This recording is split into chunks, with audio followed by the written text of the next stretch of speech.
Good to go. I'm trying to figure out the webcam part real quick so I can switch it over because right now it's pulling from my actual webcam. And you said our max now. Yeah, it's I just unplugged it. Yeah, the Mac is taking its time loading up tonight. I'm not really sure what's going on with it. Okay. I came in and had a power cycle because I would have been on for a second. Yeah.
All right, it's Tuesday, November the 1st, 2022. Clock back there says 7 o'clock on the dot. We're going to call this meeting to order. Councilman Brown, Present. Councilman Fields, Here. Councilwoman Miles, Councilwoman Neville, Vice Mayor Nickerson. Here. Councilman Pete. Here. Mayor Wood. Present. So you have a quorum. Okay, it's noted that Councilwoman Miles is en route and Councilwoman Neville will not be in today. She wasn't feeling well. That's my understanding. Okay. Next on our agenda, we'll have a moment of silent prayer.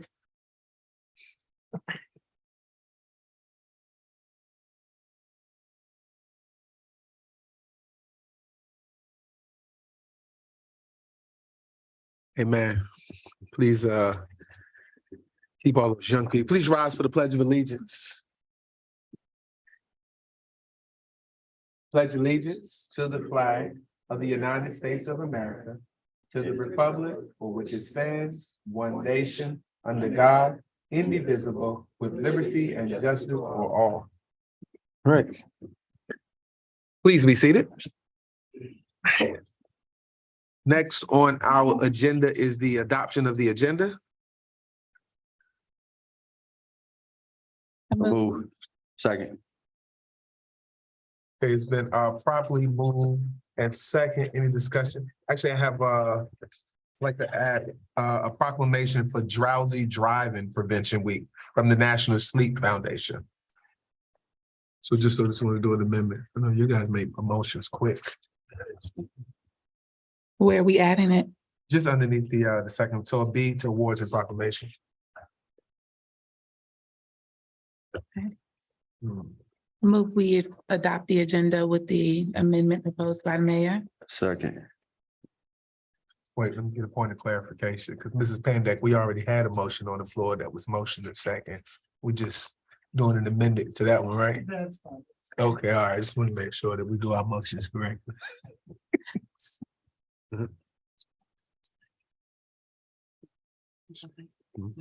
Okay, all right, any discussion on the motion? Okay, seeing no further discussion, we'll go for the roll. Councilman Fields. Yes. Okay, Councilman Pete, Yes. Councilman Brown, Aye. Vice Mayor, Yes. Mayor Wood, that's a yes. That motion carries 5-0. All right. It's a lot of guys here. You only, okay. Next on our agenda is going to be our awards and our proclamations. Okay. And the first one is going to be for Native American Heritage Month. And it reads as such. Says, whereas Native Americans have inhabited the land now known as the Commonwealth of Virginia for years.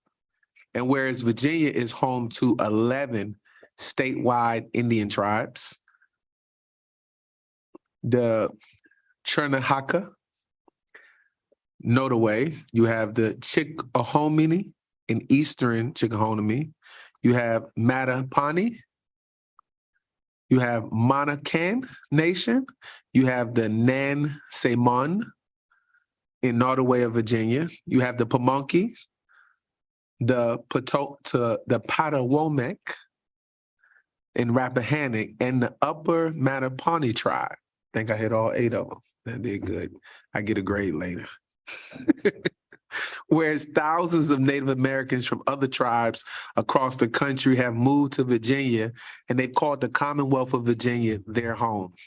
And whereas Virginia Native American community enriches the Commonwealth with its culture and its traditions, while also serving as a significant contributor to Virginia through their commitment to environmental stewardship. And whereas American Indian Day was established in the Commonwealth of Virginia in 1987, the General Assembly expanded to a week in 1988. The General Assembly revised the recognition to Native American Indian Month in 1996, and they proclaimed the Wednesday immediately preceding Thanksgiving as a day of appreciation for American Indians in the Commonwealth of Virginia each year. Whereas Native American Heritage Month is an opportunity to celebrate the thousands of American Indians in Virginia that helped shape the cultural fabric of our nation and strengthen the spirit of Virginia through their rich and important culture. And now, therefore, be it proclaimed by the Town Council of Dumfries, Virginia, we do hereby proclaim November 22nd as Native American Heritage Month in the town of Dumfries, Virginia, and we call this observance to the attention of our citizens. By order of the council, signed, Mayor D.R. Wood. And Mr. Milstead, for the Petition Tribe, will accept and give remarks. Yes, give it a try.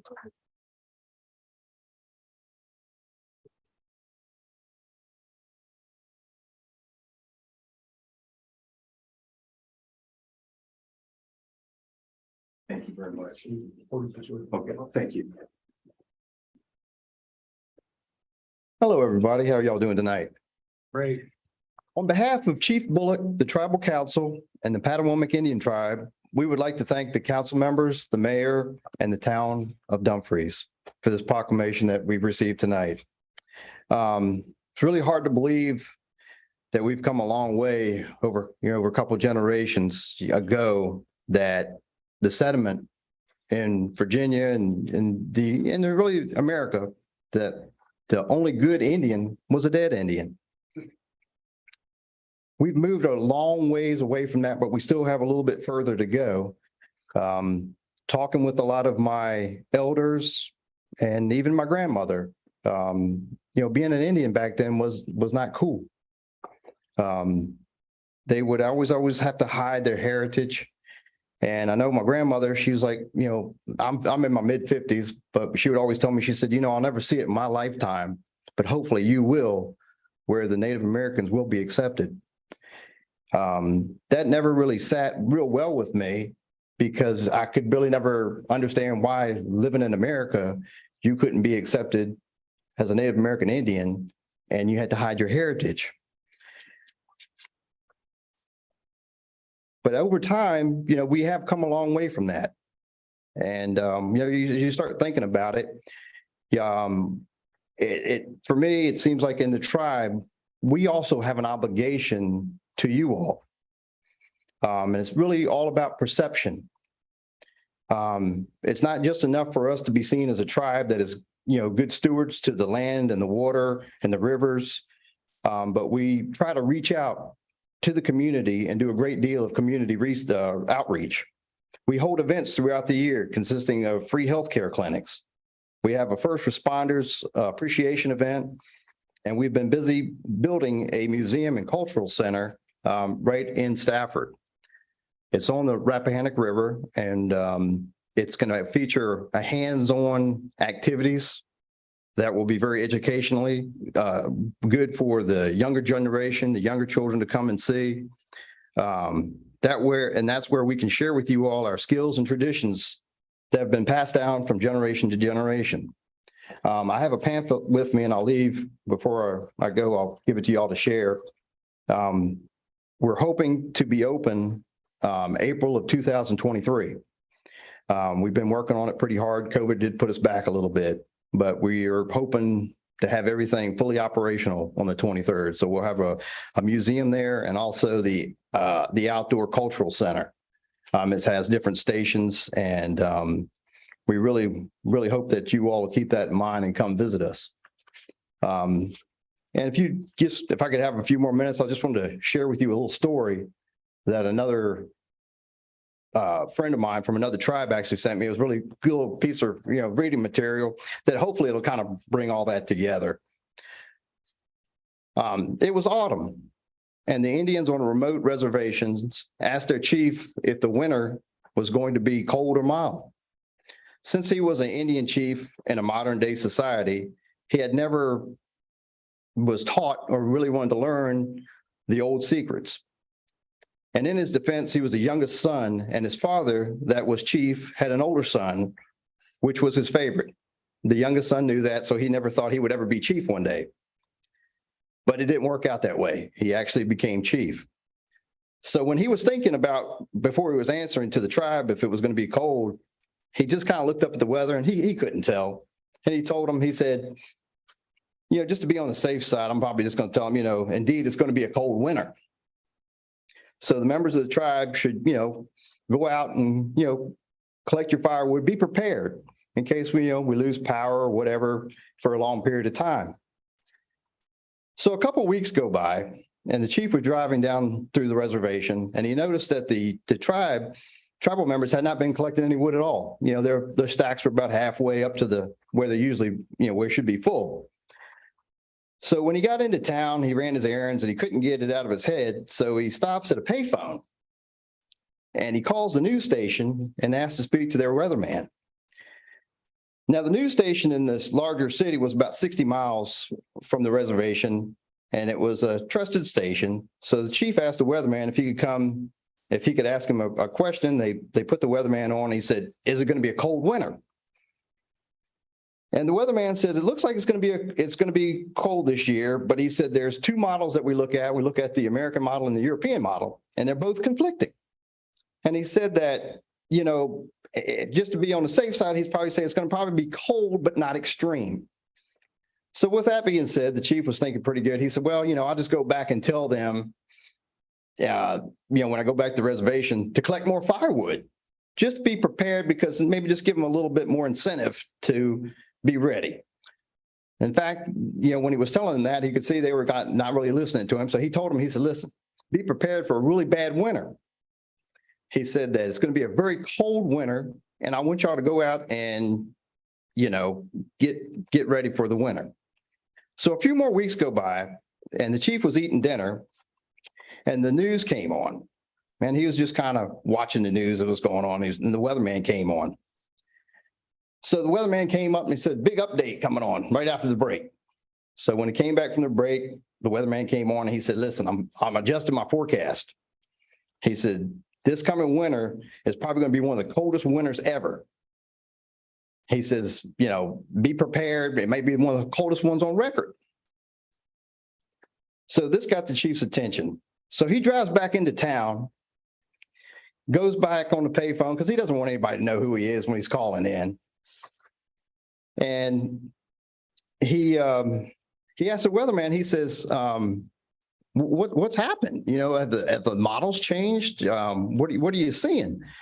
He said, well, you know, what made you change your mind? And the weatherman replied that he was about 60 miles out of town the other day. He was driving through the local reservation, and all he saw was Indians collecting firewood like crazy. So hopefully that kind of brings it around for everyone. So thank y'all very much for your time. Thank you, Mr. Mister, for that. Thank you. Great. I just want to story. bring this back and just, you would share this. Thank you. We make sure we keeping this, Ambassador. I don't have one for everyone, but I Okay. do have a pen for you. Oh, Okay, thank you so much. Thank you. Certainly do appreciate it. Thank you.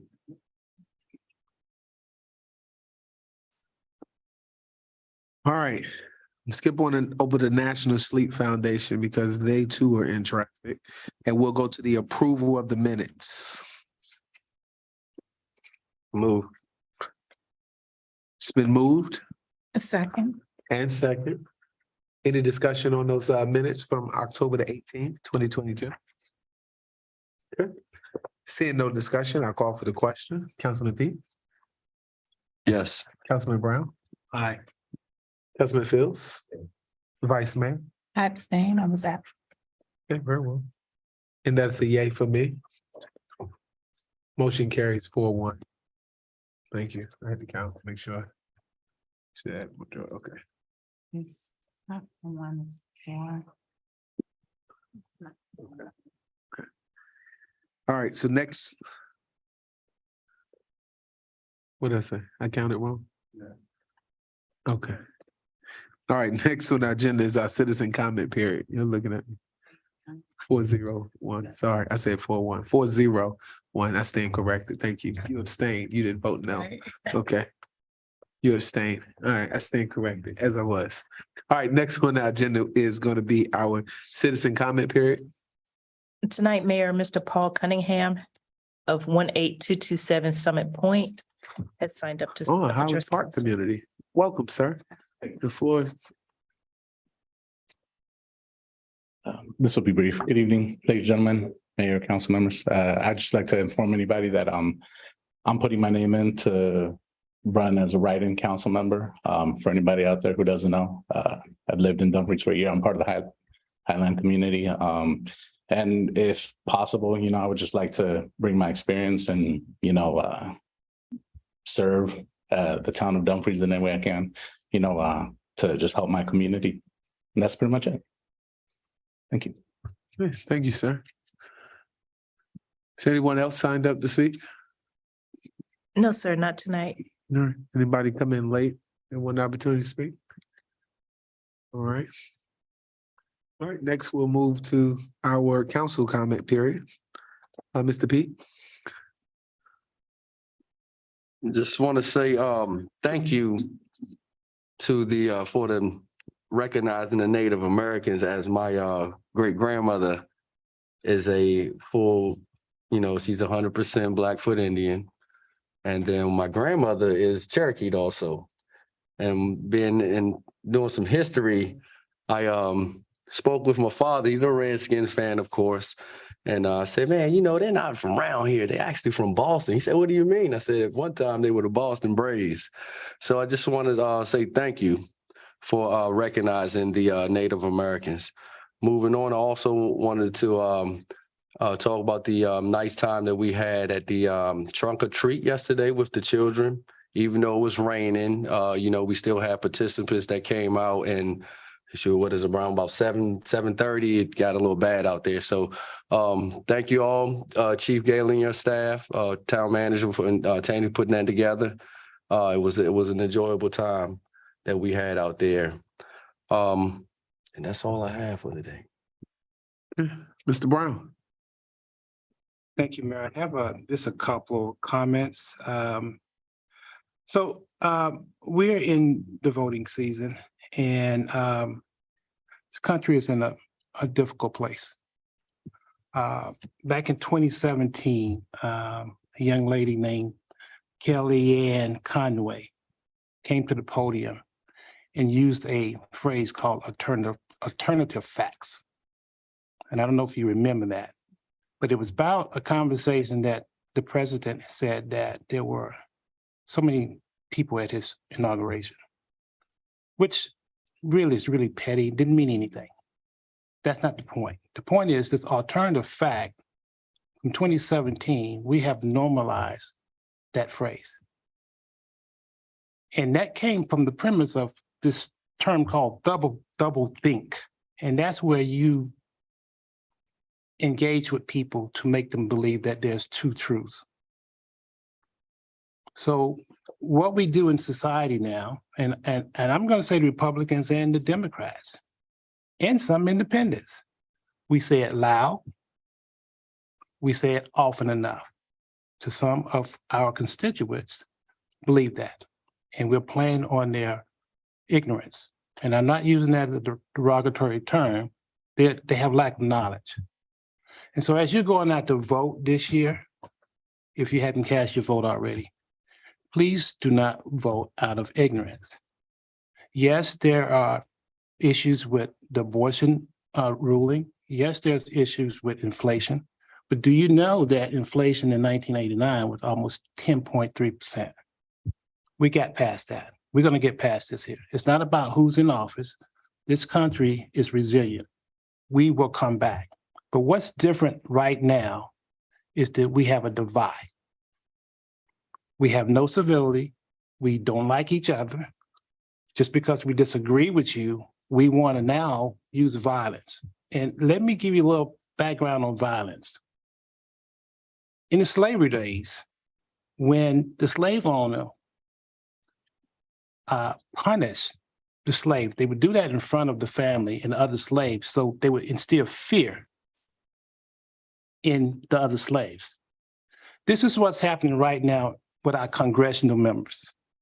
We just had someone break into Pelosi's home and say they wanted to break her knees so that they can show people that there's consequences for your way of thinking. We're in a bad place, folks. And we need to think serious about who we're voting for and why we are voting in that direction. So that's all I have, Mayor. Mr. Brown. Mr. Fields. Yep. Good evening, everyone. Councilman Brown, you were spot on. And I can't say enough about that. You're spot on with your comments and the history and where we are today in regards to voting. A week from now, we have one of the biggest responsibilities, and I'm just going to stick to local right here in the town. We have one of the biggest responsibilities coming before us. And like I've said before, do your homework. It's all there for you to look up, to see, to ask questions, to email, to text, or pick up the phone. Do your homework. Do your homework to the fact that the ones that are currently before you have been around a while. They've been around 4 years. And look at the progress that we've done in this short period of time in 4 years. I personally want to keep the town still growing and still prosperous. So vote accordingly after you do your homework. Don't just listen to me or what you see on social media. Do your homework. There are many times that people will pick up the phone and give me a call and say, which way to go this year, Brian? And I give my best advice, but at the end of the day, you're in that voting booth by yourself. So I'll say again, and I'll leave it alone. Do your homework, do your homework, do your homework. Vote accordingly. And welcome to the first day of November. It is beautiful outside. We have some more things to do this fall. And next thing you know, it's Thanksgiving. So let's take this time to be fruitful with whatever we do for the betterment of your community. Thank you. Good evening, Councilwoman Miles. We'll allow you to come to the floor. Thank you, Mayor, and good evening, citizens. First off, I want to thank the police department for a successful trunk or treat last night. I saw a lot of smiling kids. I know that they're very happy, so thank you for doing that. I would like to echo the sentiments of my colleagues in terms of the upcoming election. There's a lot on the line right now, both locally and nationally. I would like to thank the citizens who've already come out and exercised their voice. We've had a really good turnout at the community center, and I remind everyone that it's open Monday through Friday from 8:30 to 4:30, and we'll also be open on Saturday until 5 o'clock. So if you haven't had a chance to do so, if you're going to be busy on election day, make sure you come out, get your vote early, make sure your voice is heard, because this election is about where we want to be and how we're going to be as a country. And it is the responsibility of all of us to take an active role in protecting our democracy and in protecting the place where we live. So I would encourage you that if you have not already exercised your voice, to please do so. With that, I yield. Vice Mayor. Thank you. I just want to just share my thoughts around, like everyone else is talking about, this current season. And I want to just talk very briefly about civility. I want to share that the definition of civility is it's a form of politeness and courtesy in behavior or speech. And so lately I've noticed an abhorrent tack in civility from and toward politicians at all levels, not just across our state, but even locally here in the town of Dumfries. For example, a volunteer reported that while out canvassing last weekend, knocking on doors, a sitting council member berated him with expletives, rude behavior, and disrespect. At the state level, as Councilman Brown referred to, we have officials that have made insensitive comments about the brutal and vicious attack of a spouse of a federal official. The point that I'm making is that diversity of thought is great and it allows endless innovation. However, it does not have to be accompanied by negativity. Instead, we need to focus on civility and positive energy. So I challenge each and every one of you, as we are in the season of different opinions known as politics, let's make a conscious effort to move purposely with positivity. That's all I'm asking. Thank you. Well, that was pretty heavy, you guys. Mine is a little bit more light, but you know, I attach myself to all of your comments. It was pretty good. I just say that to Councilman Phil's point, I think that the last 4 years, before I get into my prepared remarks, the last 4 years, I think that the football here to putting Dumfries back into the place of its original purpose or its original intent. I think we've accomplished a lot looking at the last 4 years, from moving into this brand new town hall building. I think was one of the first major acquisitions that we made, and saving, I think, taxpayers over $6 million and trying to acquire property and build a whole nother one for about $12-13 million to the sale of our cell tower. I think we got $500,000 million up front on that to over the last 4 years, I think increasing the revenue over 55%.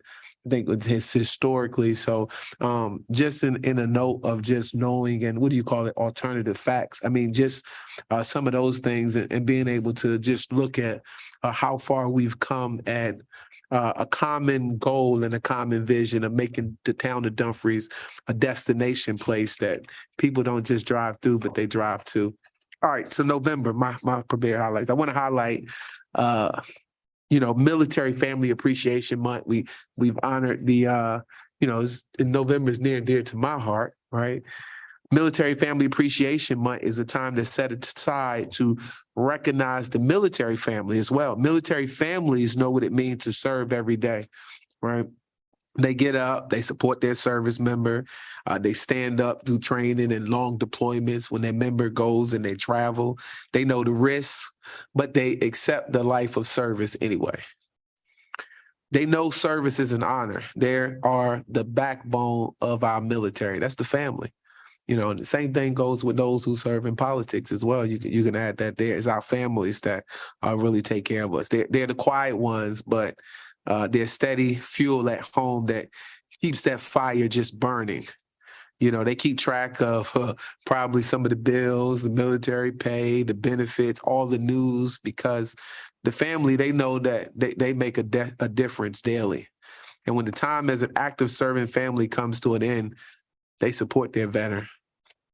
Serving is just what military families do. So just wanted to recognize our military families and appreciate them this month. Also, the month of November, we know we celebrate veteran-owned businesses, all those veterans that own business across the country. I think from November the 1st through the 5th, the U.S. Small Business Administration celebrates, they connect, and they empower service members through a National Veteran Small Business Week. And you can see the SBA website for more information. For those you don't know, but November 10th is, the Marines, we get 2 holidays in the month of November. First being the Marine Corps birthday. So November 10th, happy birthday to all the Marines in advance. I give you a hoorah and a Semper Fidelis. This year they'll be 247 years old. Pretty young branch of service, but they are 247 years old. Also, happy Thanksgiving to everybody in advance. We don't see y'all. And this is also National Gratitude Month. I'm gonna put a pin there and come back to it because I do want to make a note about voting. Early voting has already started here in the town of Dumfries. For those who don't know, it goes from 8:30 a.m. to 4:30 p.m. Monday through Friday, and on Saturday, November the 5th, early voting will go until 5 p.m. The voting office will be closed on Sunday and Monday.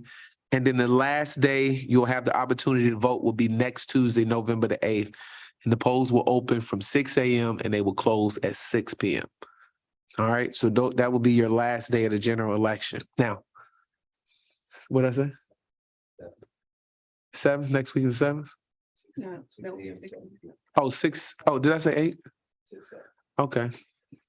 Okay, 6 a.m. to 1900. How about that? There's no confusion there. 6 to 1900, 06 to 1900. All right, we'll make that happen so I don't get confused with this civilian time. All right, National Gratitude Month, back to that. This falls in line with our civility comments and peaceful. National Gratitude Month is also a designation in the month of November, and I wanted to talk about that because gratitude is more something simple than just saying thank you. Gratitude has amazing powers, and they have the ability to shift us from focusing on the negative aspects, focusing on what we don't like. Oftentimes when citizens come to me, the first thing they have is all this negative stuff to say. And I say, well, geez, have we done anything right? To just take a minute to just think about gratitude, right? And it gives you the opportunity to practice it daily to give us a deeper connection to ourselves, the world around us, and to our Creator. everything in our lives has the ability to improve when we're really grateful. You know, I see Oprah Winfrey every day talking about gratitude. And research has shown that gratitude can really enhance our moods. Yeah, because if you focus on being gratitude, you'll get more gratitude to you. You know, it decreases your stress, drastically improve your overall level of health and well-being. On average, it says grateful people tend to have fewer stress-related illness, and they experience less depression and lower blood pressure. They seem to be more physically fit. Can't y'all tell by looking at me? They're happier. Some even have higher incomes, more satisfying personal and professional relationships, and will be better liked by other people because they're just grateful. Grateful kids are the ones that tend to get all the A's in school because they're just so happy. If everyone practiced a little bit of daily gratitude, we could change ourselves and the planet for the better. Everyone would be much more happier if we just focus on having an attitude of gratitude. Love would grow, and all this hate that y'all talking about in the world, it will begin to decrease. And the world then would know true peace. So here's your monthly food for thought. As we express gratitude, we must forget that the highest appreciation is not just to utter those words, but it's to live by them. And that moves us to our action items, which takes us into our public hearing. I feel like we should sing Kumbaya. You sing Kumbaya? We should sing Kumbaya. All right. We have an ordinance to authorize the lease of town real estate located here at 17739 Main Street. All right, town manager, would you like to give a report on it? Yes, thank you, Mayor. So the ordinance that's before us tonight represents our contractor Trimark, which has completed negotiations on behalf of the town with a private physician practice, which is under the Centera Organization Group to lease available commercial space within the John Wilmer Porter Municipal Building. So following the public hearing tonight, we are looking for a motion to approve from the council. Okay. Council, do you have any questions about the lease agreement that's before you?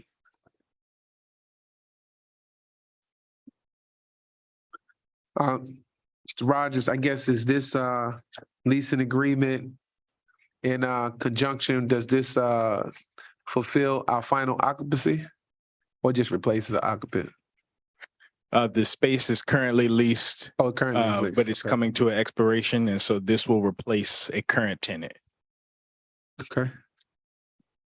All right. If there's no more questions about the staff report, I will open up the public hearing. Okay.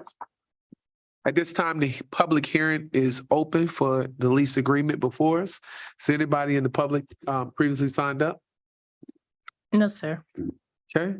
Is there anyone here from the public that wishes to comment on the lease agreement that's before this council for consideration? Okay. Seeing none at this time, I will now close the public hearing. Okay. With that, Mr. Manager, your recommended action is to approve. Say that again, Mr. Pete. I didn't say anything, Mayor. Okay. Oh, okay. What'd you say? Okay, I don't know what he said. Oh, Okay. Okay. okay. Mrs. Panda? No, you just.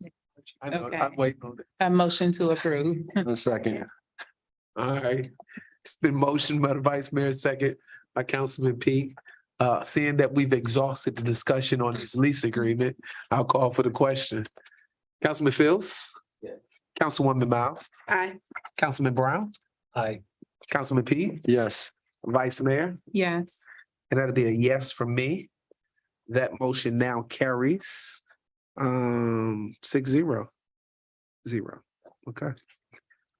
All right, next on our agenda is an initiating resolution to schedule a public hearing for CUP 2022-002 Les Sawyers DU Shores. Town Manager, floor is yours, sir. Thank you, Mayor. As you read, the following item is a resolution to authorize us to schedule the public hearing for CUP application 2022-002 and schedule that for public hearing with the council on November the 15th. So we're looking for a motion to approve. Second. Okay, oh, this is to set the public hearing. Okay, you good. It's been second, it's been motioned and second. All right, is there any discussion about the resolution that's before us? And what we have going on? Yes, it's just to move the public hearing and the date will be November the 15th. Okay. Seeing no discussion, it's been properly motioned and second. Councilman Brown? Aye. Okay, Councilman Fields? Yes. Councilman Pete? Yes. Okay, Councilwoman Miles? Aye. Okay, Vice Mayor? Yes. Okay, and that's a yes for me. And that motion carries. Do we have one? All right, Mr. Fields? Yeah, I have a question, Mr. Rogers. Just a statement, and you can say however you want. We had gotten into practice a little bit of having the applicants present when their public hearings are coming up or they come before the council. Are we still encouraging the applicants to come forward with that? Yes, so the item tonight was just to schedule a public hearing. So on November 15th, we'll have a staff report applicant presentation. And the applicant will be here. Yes, that's still our practice. Yes, sir. Okay. I want to take a quick 5-minute recess and then we'll come back and do this last resolution. As the director drove down from DC and got caught up, so she's pulling up here very shortly. So if you would just indulge us on a 5-minute recess. Yeah, 5-minute recess. Okay.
Yeah.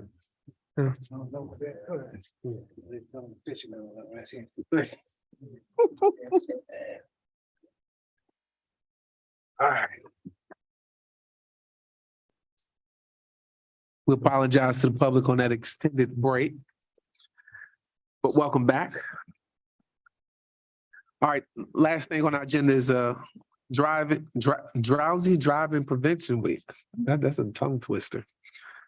So we want to recognize the designation of the week of November 6th through the 13th, 2022 as Drowsy Driving Prevention Week. Whereas the National Sleep Foundation's Sleep in America poll found that 60% of adult drivers reported driving while drowsy in the past year, and an estimated 1 in 25 adults drivers aged 18 or older reportedly have fallen asleep while driving in the previous 30 days, whereas an estimate 328,000 crashes, 6,400 deaths per year involves a drowsy driver. Whereas drivers who work the night shift, they work multiple jobs, or they have irregular work schedules, or they have to drive in this crazy 95 traffic, are at increased risk for motor vehicle crashes caused by drowsy driving. Whereas studies show that being awake for more than 20 hours results in an impairment equal to blood alcohol concentration of 0.08, the legal limit in all states. Whereas the National Sleep Foundation guidelines advise that healthy adults need between 7 and 9 hours of sleep per night. Geez, that's a lot. Whereas the National Sleep Foundation's Drowsy Driving Consensus Group 2016 report concluded that drivers who have slept for 2 hours or less in the preceding 24 hours are not fit to operate a motor vehicle and would likely be impaired with only 3 to 5 hours of sleep. Whereas drowsy drivers are 3 times more likely to be in a car crash. Whereas drowsy drivers' deaths are preventable and lives can be saved through awareness, prevention, and intervention. Whereas the town of Dumfries is designated as a healthy eating, active living town, thereby creating healthy, prosperous community environment that promotes healthy eating and active living. So now therefore be it resolved by the order of the town council of Dumfries, Virginia, we support the designation of Drowsy Driver Prevention Week, November 6th through 13th, 2022, to raise awareness about the dangers of drowsy driving. And 2, we encourage the residents of the town of Dumfries, Virginia, to take preventable steps against drowsy driving. By order of the council, signed Mayor D.R. Wood, November 1st, 2022.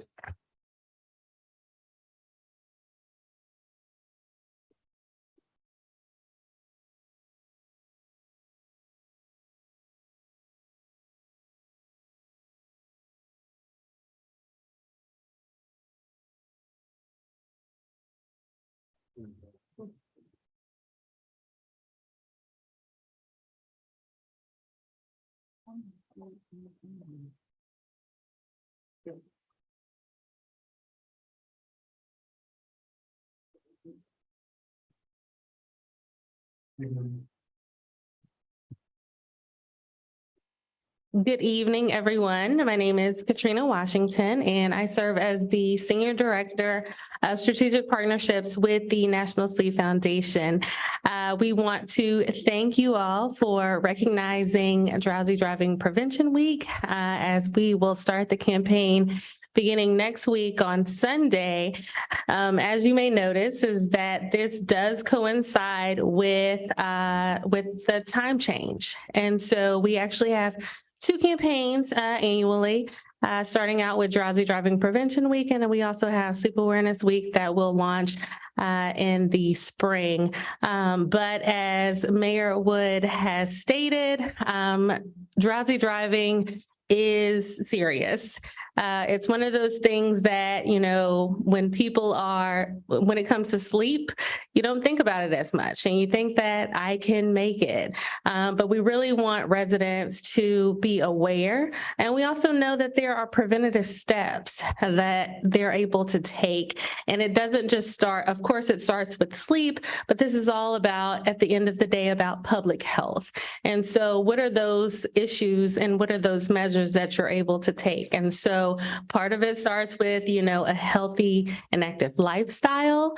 And that's going to get you to the state in which you need to have your healthy sleep and then start that circadian rhythm. So again, we, on behalf of the National Sleep Foundation, we are very thankful for you all in recognizing and designating this week in the town of Dumfries. And again, please check out www.theNSF.org for additional tips throughout the week, so that residents can know other things that they can do. But again, there are 3 key steps that we have. And so part of that is 1, getting 7 to 9 hours of sleep if you are an adult. But we also know that it's not just adults that have that this impacts. It's also for our teen drivers as well. So for our teen drivers, we're looking for 8 to 10 hours of sleep for them. And then when it comes to your actual trips, making sure that you're taking that you're being aware of your breaks that you're taking. And then, of course, having a companion with you as well as you are driving. But again, ideally, we want, you know, safety is first, and we want to ensure that everyone is healthy before they're driving, and then acknowledging their surroundings. So again, thank you. And I'm happy to answer any questions if anyone has any. I think Councilman Fields wanted to say something. No questions, just, wow. The mayor and I were hanging out the other day, and I was just sharing with him, and most of you, my friends may have seen on social media, I just went through a sleep study down at the VA hospital, got the results back last Friday. I do have sleep apnea. And how important it is to get checked out, to get whatever you need to do with your doctors, get your primary care involved, you know, get help. It's there. And, you know, is this a wonder? We were just talking about it in depth about, you know, sleep apnea and, you know, the help that's out there for it. So I'm glad that this is coming up. When it did, it's great. Thank you. Thank you. Mr. Pete? Yes, I want to say thank you for your presentation and your patience in getting through the traffic of coming down here. One of my questions that I had, well, my only question that I had was, is there a way we can share this information also? Is there a link or anything that you have for me? Absolutely. So again, the website is www.theNSF.org. And then we'll also be sharing additional resources with the town as well to share throughout the week. All right, thank you. You're welcome. Vice Mayor? Yeah, thank you. So the recommended hours of sleep, in a place like this, where we live in what I've heard referred to as a bedroom community. And when I first heard that term, I kind of thought it meant something else. But then I was like, okay, probably not what I'm thinking.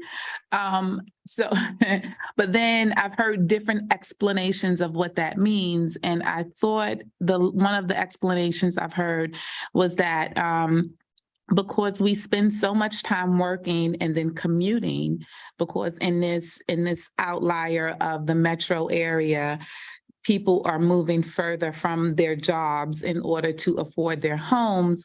So we're commuting further and further distances. 8 to 10 hours of sleep is just not realistic. So it's actually 7 to 9 for adults. Okay. That's hard too. I should say for healthy adults, right? But, you know, part of it is ensuring that there's other things that you're doing throughout the day as well. So we also understand that, you know, everyone has to work. So in some cases, that might mean, you know, taking additional steps to do some of those other things, and maybe cutting out on some of those other things. And not to say that everyone is perfect, because I know I am not. But, you know, when you look at, you know, certain things like your diet, what does it look like for exercise? What does it look like for getting the light that you need? And in some cases, it might mean that you're substituting some of those things. So meaning that if you can't get the appropriate sunlight if you're outside, well, you might need a lamp or something like that. But, you know, ideally, it means that you know, for you to be your, what we coin at the National Sleep Foundation as your best slept self, it really is following those steps to getting those 7 to 9 hours of sleep, ideally. We know that, you know, that might not necessarily be every day, but ensuring that you are taking those steps, because it does impact everything else that you're doing. At the end of the day, sleep is a basic necessity that everyone needs. And, you know, I know there's always the term of, you know, we'll sleep later, and there's all of some of those other things. But at the end of the day, sleep is important. It is a basic necessity for your overall health and what that looks like for survival at the end of the day. Seeing as how we have spent the last, I don't know what, two plus years in a pandemic, so people have spent a lot of time at home. Are there any studies that have shown that we have gotten more sleep because we've been in a pandemic, and that it's been positive? And have those studies lended themselves to any studies related to working from home to say that, okay, so we've been in a pandemic, we've gotten more sleep, it's been positive, and that's why we should have more remote work? I'm trying to draw a correlation here for our I am not HR the professionals. expert on that. You know what I mean? I'm trying to make a correlation here to say, okay, these are the positive effects of having spent this time at home. We've got more sleep. It's been positive, and this is why we should do more remote work instead of spending more time. I know it sounds like, I mean, it makes sense, right? It sounds like it could make positive sense because we, you know, cut out the amount of time we're spending in our cars. Tell somebody that absolutely does make sense. I will say this, and I'll go on record saying that I am not the expert to share certain data points on that. I will say that we do have several resources on our website, again, www.theNSF.org. And we also have Sleep in America polls as well to share additional insights of what that looks like. And so actually, within the past year, we have done studies on what does it look like with COVID and the impact of that. So I definitely recommend you going on to the website, looking at those resources. And again, outside of that, you know, feel free to contact me and my colleagues about any additional questions that you have about or that you would be looking to. For us, the National Sleep Foundation, you know, we are here for the public. And so we want to ensure that the public is getting the appropriate information that they need about sleep health at the end of the day. Thank you. Thank you. All right, seeing no further commentary, this meeting is adjourned. Thank you all.